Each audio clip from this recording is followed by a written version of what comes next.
No, thank you very much, House Chairperson. I think we should perhaps take a nuanced approach and give a clearer context of what this debate is all about.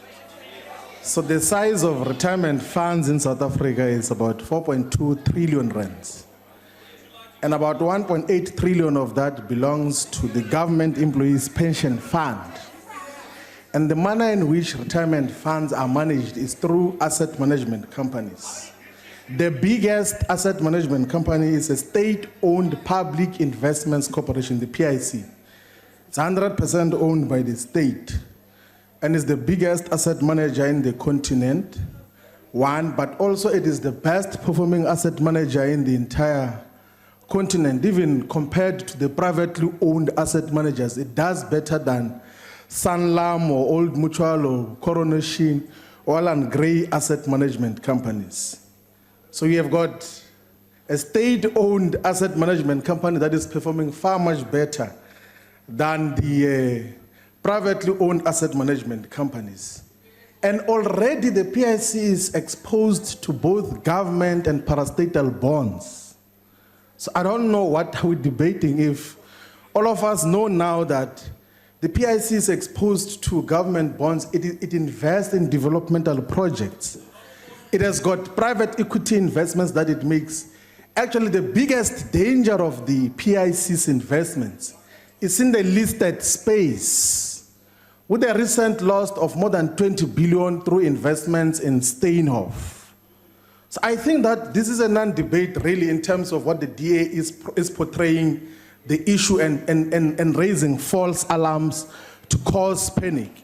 Now the ANC says in its election manifesto that you're going to investigate the introduction of prescribed assets.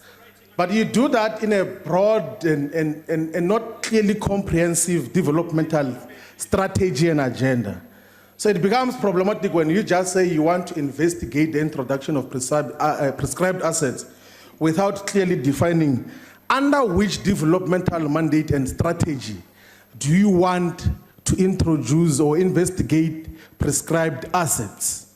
Because it must be located within a development agenda. What do you seek to achieve, when, and how do you want to achieve that? Because the nonsensical proposal that is being brought by the Minister of Finance cannot fit squarely into this prescribed assets agenda that is mentioned in your own manifesto. It is correct that for 33 years the apartheid government had prescribed assets from 1956 to 1989, meaning that apartheid was anchored financially by pension funds.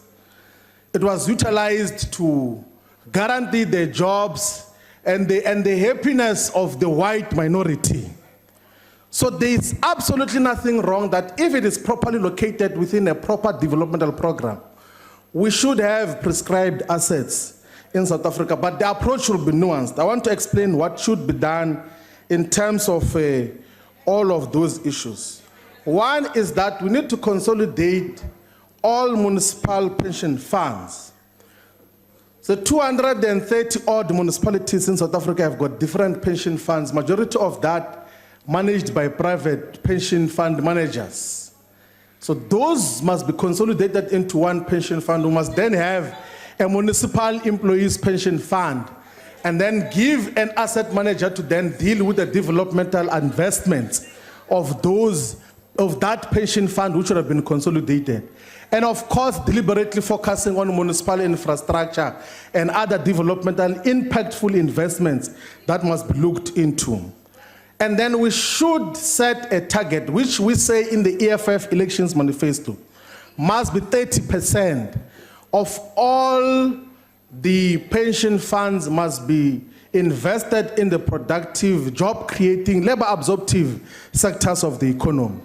And deliberately in private equity, because playing with the money of pension funds just in the stock markets without the job returns is wasteful. It is just bloating the stock exchange to more than 15 trillion market capitalization, but there are no jobs out of that. So we need to give a different direction in terms of what should happen. Now the nuance is that the already existing PIC or GPF exposure to government bonds should be converted into equity. We should introduce a new model of state ownership of these state-owned companies, meaning that you must have, of course, parts of government through the Ministry of Public Enterprises or other entities owning a portion, but the PIC or the GPF should own equity in state-owned companies such as ESCOM and Transnet, and then would then have a different approach to how we deal with these issues. But really, there is no debate that is worthy of the sensationalism that the DA is introducing now, because already Regulation 28 in the pension fund is already regulating the manner in which pension funds must be invested, in which asset classes do we put these investments. So there is no debate that is even calling for the participation or the anger of workers as is being portrayed. It's just a scarecrow which is fundamentally based on the racist distrust of a black management of common resources. Thank you very much. That must be managed. Thank you very much.